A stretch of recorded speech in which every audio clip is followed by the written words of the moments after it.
കൈ കുടിയോ കൈവിടാൻ വേണ്ടി കൈവിട്ട് പിടിച്ചപ്പോൾ ബാക്കിലുണ്ടായിരുന്നവർ ഈ കൈ കൂട്ടി പിടിച്ചിട്ട് വണ്ടി ഭയങ്കര സ്പീഡിൽ. 2018 ഫെബ്രുവരി 22 ഈ ദിനം മലയാളികൾ മറക്കാൻ വഴിയില്ല. ലോകത്തിനു മുന്നിൽ കേരളം തലകുനിച്ച ദിവസം. ദരിദ്രനും മനോദൗർബല്യവുമുള്ള ആദിവാസി യുവാവായ മധുവിന് ആൾക്കൂട്ട വിചാരണയ്ക്ക് ശേഷം തല്ലിക്കൊന്ന അതിദാരുണമായ സംഭവം നടന്നതാകട്ടെ ദൈവത്തിന്റെ സ്വന്തം നാട്ടിൽ. കാരണമാവട്ടെ ഭക്ഷണം മോഷ്ടിച്ചെന്നാരോപിച്ച്. കേസിൽ ഒന്നാം പ്രതി മേച്ചേരി ഹുസൈനിന് കോടതി 7 വർഷം കഠിന തടവ് വിധിച്ചു. 14 പ്രതികളായിരുന്നു കേസിലുണ്ടായിരുന്നത്. സംഭവം നടന്ന് വർഷങ്ങൾ പിന്നിട്ടിട്ടും ആളുകളുടെ ചിന്താഗതിക്കോ ക്രൂരമായ മനോഭാവത്തിനോ ഒരു മാറ്റവും സംഭവിച്ചിട്ടില്ല എന്നതിന്റെ ഏറ്റവും വലിയ ഉദാഹരണമാണ് വയനാട്ടിൽ ആദിവാസി യുവാവിന് നേരെയുണ്ടായ വധശ്രമം.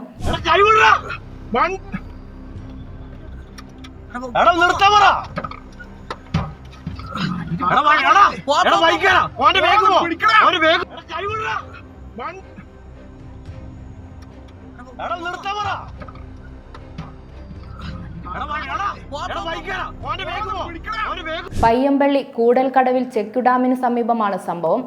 ഡാം കാണാനെത്തിയ 2 സംഘങ്ങൾ തമ്മിൽ വാക്കുതർക്കമുണ്ടാവുകയായിരുന്നു. ബഹളം കേട്ടെത്തിയ നാട്ടുകാരും ഇടപെട്ടതോടെ പ്രശ്നം വഷളായി. ഒടുവിൽ നാട്ടുകാരും വിനോദസഞ്ചാരികളും തമ്മിൽ കയ്യാങ്കളിയിലെത്തി.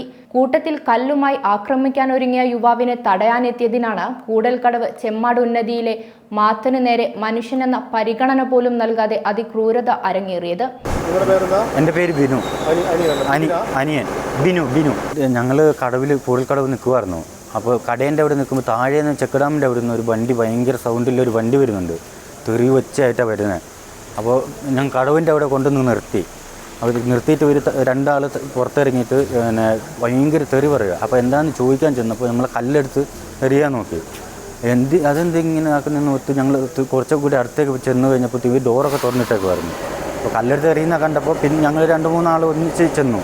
അപ്പോൾ എൻ്റെ ചേട്ടൻ കുറച്ച് അടുത്തേക്ക് ചെന്നപ്പോഴത്തേന് ഡോറ് കൂട്ടി അടച്ച് കൈ കുടുങ്ങിപ്പോയാൽ. കൈ കുടുങ്ങിയിട്ട് പുള്ളീൻ്റെ കൈവിടാൻ വേണ്ടി കൈവിട്ട് പിടിച്ചപ്പോൾ ബാക്കിലുണ്ടായിരുന്നവർ ഈ കൈ കൂട്ടി പിടിച്ചിട്ട് വണ്ടി ഭയങ്കര സ്പീഡിൽ വലിച്ചുകൊണ്ട് പോയത്. ഒരു 1/2 കിലോമീറ്റർ ദൂരം പോയി. ഒരു പാലം കഴിഞ്ഞ് 2ാമത്തെ പാലത്തിൻ്റെ അവിടം വരെ വലിച്ചുകൊണ്ട് പോയി. ഞങ്ങൾക്ക് ഒന്നും ചെയ്യാൻ പറ്റില്ല. അപ്പോഴത്തേക്കും ഭയങ്കര സ്പീഡിൽ വലിച്ചുകൊണ്ട് പോയി. എന്നിട്ട് അവിടെ എത്തിക്കഴിഞ്ഞപ്പോൾ അതിൻ്റെ മുമ്പിൽ വേറെ വണ്ടി ഉണ്ടായിരുന്നവർ ഇട്ടച്ച് പോടാ നിർത്തടാന്നൊക്കെ പറഞ്ഞു കഴിഞ്ഞപ്പോൾ അവർ ചവിട്ടി നിർത്തി പെട്ടെന്ന് അടിച്ച് തള്ളി വീഴ്ത്തി. കൈ ബെരൽ മുറിഞ്ഞ് പൊട്ടി. പിന്നെ 2 കാലിൻ്റെ ഉപ്പുറ്റി ഫുള്ള് ഇതായിപ്പോയി. പിന്നെ ഇവിടെ ഫുള്ളും തൊലി പോയി.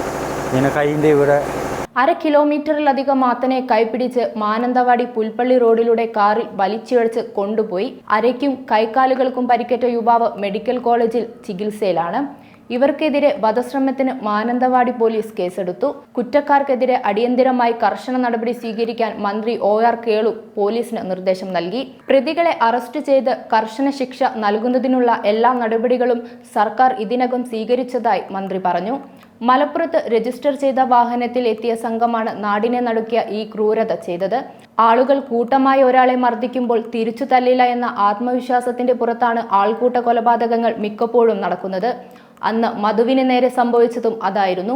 ഒരാളുടെ നിസ്സഹായാവസ്ഥയെ മുതലെടുക്കുന്നത്. മതത്തിന്റെയും ജാതിയുടെയും പുറകിൽ പോകുന്ന മനുഷ്യത്വത്തിന് ഒരൽപ്പം പോലും വില നൽകാത്ത ജനതയായി കേരളം മാറിക്കഴിഞ്ഞു. ആദിവാസി ജനവിഭാഗങ്ങളും മറ്റ് ജനവിഭാഗങ്ങളുടെ വികസനവും തമ്മിലുള്ള അന്തരമാണിതിൽ കാണുന്നത്. കൂടാതെ കേരളത്തിൽ ആദിവാസികൾ നേരിടുന്ന അതിജീവന പ്രതിസന്ധിയെയും ഇവർക്കെതിരെ നടന്ന അതിക്രമങ്ങൾ വ്യക്തമാക്കുന്നു.